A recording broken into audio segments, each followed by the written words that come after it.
વાત કરવી છે દાહોદમાંથી ચોંકાવનારું કૌભાંડ સામે આવ્યું। દાહોદમાં આશ્રમ શાળાઓમાં શિક્ષકોની ભરતીમાં ઉમેદવારો પાસે રૂપિયાની માંગણી કરાઈ છે।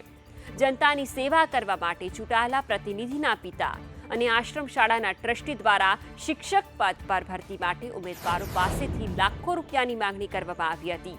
આ અંગેના કેટલાક વિડીયો પણ સોશિયલ મીડિયા પર ફરતા થયા છે।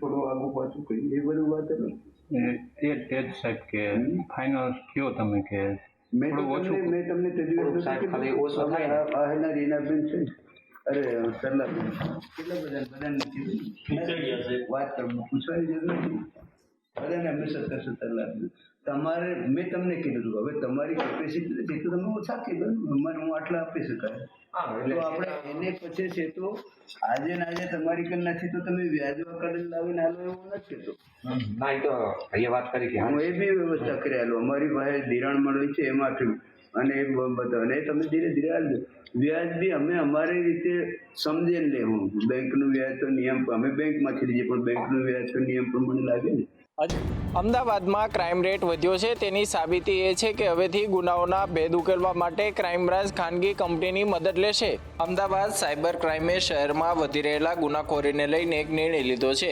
હવેથી કેસ ઉકેલવા માટે ખાનગી કંપનીઓનો સહારો લેવામાં આવશે। હાલ ડિજિટલ એસ્ટેટ અને રોકાણ કરી વધુ રિટર્ન આપવાના બહાને સૌથી વધુ છેતરપિંડીનો શિકાર નાગરિકો બની રહ્યા છે।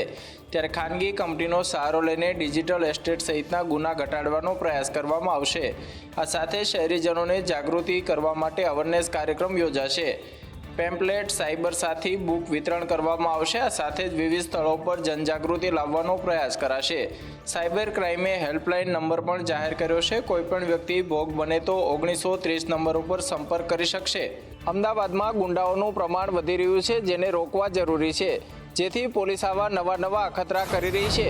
પ્રધાનમંત્રી આયુષ્યમાન કાર્ડ યોજના અંતર્ગત સરકારી સહાય મેળવવા ગુજરાતની ખાનગી હોસ્પિટલો જલ્લાદની જેમ દર્દીઓને મોતને ઘાટ ઉતારી રહી છે। ત્યારે હવે અંતેથી સરકારનું આરોગ્ય વિભાગ સફાળું જાગ્યું છે। અમદાવાદની ખ્યાતિ હોસ્પિટલે સરકારી રૂપિયા માટે અનેક દર્દીઓના હૃદય ચીરી નાખ્યા છે। ત્યારે હવે ગુજરાતમાં આરોગ્ય વિભાગે મોટું પગલું ભર્યું છે।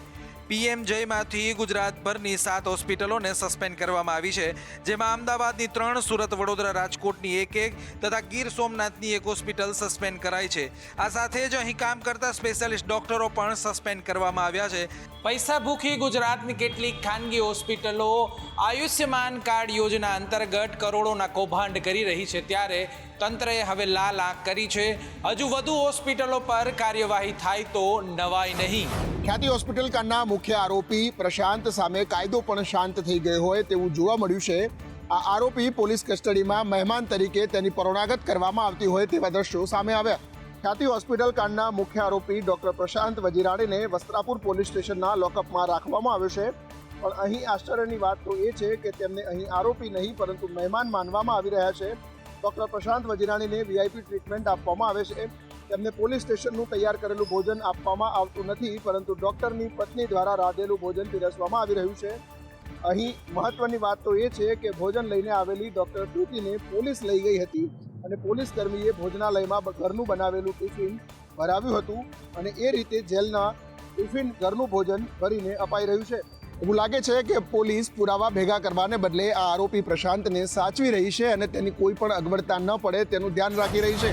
સુરતની બોગસ તબીબોની હોસ્પિટલ હાલ ચર્ચાનો વિષય બની છે કારણ કે તેની ઉદ્ઘાટન પત્રિકામાં કેટલાક અધિકારીઓના નામ હતા અને તેમાંથી કેટલાક અધિકારીઓ હાજર પણ રહ્યા હતા। પાંડેસરા વિસ્તારમાં આવેલી કર્મયોગી સોસાયટી 3માં બોગસ ડોક્ટર્સે મલ્ટી સ્પેશિયાલિટી હોસ્પિટલ શરૂ કરી હતી। બી.આર. શુક્લા, આર.કે. દુબે અને જે.પી. મિશ્રા દ્વારા આ જનસેવા મલ્ટી સ્પેશિયાલિટી નામની હોસ્પિટલ ઊભી કરવામાં આવી હતી અને 17 નવેમ્બર 2024ના રોજ તેનું ઉદ્ઘાટન કરાયું હતું જેની આમંત્રણ પત્રિકામાં પોલીસ અધિકારી અને મનપા અધિકારીના નામ હતા। વળી હોસ્પિટલના ઉદ્ઘાટન કાર્યક્રમમાં ક્રાઇમ બ્રાન્ચના જોઈન્ટ સીપી રાઘવેન્દ્ર વત્સ પણ હાજર રહ્યા હતા। વળી બોગસ તબીબોના સુરત સીપી સાથેના ફોટા પણ સામે આવ્યા છે। હાલ આ જ સીપી અને મનપા કમિશનરનું કહેવું છે કે તેમના નામ તેમની જાણ બહાર છપાયા હતા। ત્યારે સવાલ એ થાય છે કે જો નામ જાણ બહાર છપાયા હતા તો અધિકારીઓ કેવી રીતે હાજર રહ્યા હતા? કે પછી અંદરખાને કોઈ ગોલમાલ છે? રાજકોટ મનપાનો આજે સ્થાપના દિવસ છે ને આજના દિવસે મનપા કચેરીની અંદર જનરલ બોર્ડ મળ્યું હતું, જેમાં કોંગ્રેસ અને ભાજપ વચ્ચે ઉગ્ર બોલાચાલી બાદ તોફાની અને વરવા દ્રશ્યો જોવા મળ્યા. એ તો હું આતંકવાદી હોય મને લાગી રહ્યું હતું પ્રથમ દ્રષ્ટિએ, કે હું આતંકવાદી હોય, બોમ્બ લઈને આવ્યો હોય, કોર્પોરેશન ઉડાડી દેવાનો હોય, ભાજપનો નેતાઓને ઉડાડી દેવાનું એવું મને લાગ્યું હતું. પરંતુ એ લોકો જે પાસે કાંઈ મારું એવિડન્સ છે નહીં, હું કાંઈ ખોટું કરતો નથી અને હું કૌભાંડ ભાજપના બહાર પાડું એ મારો વાંક નથી, મારો અધિકાર છે. રાજકોટની પ્રજા માટે બોલવું એ મારો અધિકાર છે, મારો અધિકાર. માત્ર જનરલ બોર્ડમાં આવવું અને મીડિયાની ફ્રન્ટલાઇનમાં રહેવું, આ સિવાય કોઈ વિકાસ કામની એને રસ નથી. માન્ય કમિશનરશ્રી જ્યારે વિકાસ કામોનો પ્રશ્નનો જ્યારે જવાબ દઈ રહ્યા હતા, પ્રશ્ન પણ ખૂબ સારો હતો, પરંતુ એને રોડા નાખવાના વિકાસ કામો માટે નહીં પણ વ્યક્તિગત પોતાની પ્રસિદ્ધિ કેવી રીતે થાય એના માટેનો આજે એણે હોબાળો મચાવ્યો. એટલે માન્ય અધ્યક્ષશ્રીની સૂચનાથી એને બહાર કાઢવામાં આવ્યો. રાજકોટ નાગરિક સહકારી બેંકની ચૂંટણીનું પરિણામ જાહેર થઈ ગયું છે અને આ મામા ભાણેજની લડાઈમાં ભાણેજની હાર થઈ છે. રાજકોટ નાગરિક બેંકની પ્રતિષ્ઠા ભરેલી યોજાયેલી ચૂંટણીના પરિણામો જાહેર થતા ચિત્ર સ્પષ્ટ થઈ ગયું છે. નાગરિક બેંકની ચૂંટણીમાં મામા ભાણેજ વચ્ચે રસાકસી ભર્યો જંગ હતો, જેમાં મામાની પેનલની જીત થઈ છે. એટલે કે જ્યોતિન્દ્ર મહેતાની સહકાર પેનલના તમામ ઉમેદવારોએ જીત નોંધાવી છે, જ્યારે ભાણેજની એટલે કે કલ્પક મણિયારની સંસ્કાર પેનલની હાર થઈ છે. રાજકોટ નાગરિક સહકારી બેંકની 27 વર્ષ બાદ ચૂંટણી યોજાઈ હતી. 21 ડિરેક્ટરોની બેઠક સામે સહકાર પેનલમાંથી 21 ઉમેદવારો તો સંસ્કાર પેનલમાંથી 11 ઉમેદવારો ફાઇનલ થયા હતા, જેમાં 6 બેઠક અગાઉ જ બિનહરીફ થઈ ગઈ હતી. ત્યારે હવે 23મીએ નાગરિક બેંકના ચેરમેનની જાહેરાત થવાની છે, ત્યારે તેમાં દિનેશ પાઠકનું નામ સૌથી આગળ હોવાનું માનવામાં આવી રહ્યું છે. આહિર રેજિમેન્ટની બુલંદ માંગ ઉઠી છે. આહિર સમાજનું કહેવું છે કે અમે અમારો હક માંગી રહ્યા છીએ.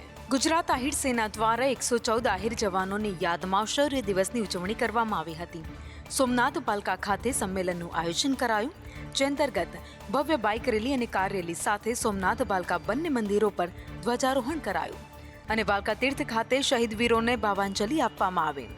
આ પ્રસંગે આહિર સમાજના પ્રમુખ જવાહર ચાવડાએ સૂચક નિવેદન આપ્યું અને કહ્યું કે આહિર સમાજ સરકાર પાસે કોઈ સહાય નથી માંગતો. અમે અમારો હક માંગીએ છીએ, અમારી ઓળખ માંગીએ છીએ અને અમારી ઓળખ છે આહિર રેજિમેન્ટ. અને આ માંગને ચાલુ રાખવા માટે ઉપસ્થિત સમાજના તમામ લોકોને જવાહર ચાવડાએ આહવાન કર્યું. કોળી સમાજ આકરા પાણીએ દેખાઈ રહ્યું છે. ગૌશાળાની જમીનને પરત કરવામાં આવે તેવી માંગ સાથે વિરોધ કરવામાં આવ્યો. ગીર સોમનાથમાં ગૌશાળાની જગ્યાને લઈને કોળી સમાજનો વિરોધ ઉગ્ર બન્યો છે.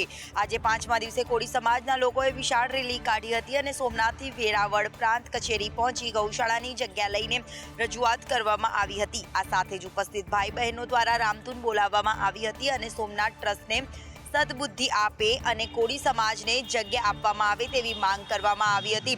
વિરોધકર્તાઓનું કહેવું છે કે 1993માં જે જગ્યા સોમનાથ ટ્રસ્ટ દ્વારા આપવામાં આવેલી હતી તેને કોળી સમાજને કાયદેસર આપવામાં આવે. તો આ સાથે જિલ્લા વહીવટી તંત્ર અને નગરપાલિકા દ્વારા રામદેવ પીરનું મંદિર અને ગૌશાળાની જમીન ફેરવવાની વાત છે, તેને લઈને પણ કોળી સમાજે ઉગ્ર વિરોધ કર્યો છે. गिरनार शक्तिपीठ प्रदूषण बेहद खराब श्रेणी में देखने को मिला. आज दिल्ली में एयर क्वालिटी इंडेक्स 500 तक पहुंच गया, जो कि इस सीजन का सबसे ज्यादा प्रदूषण है.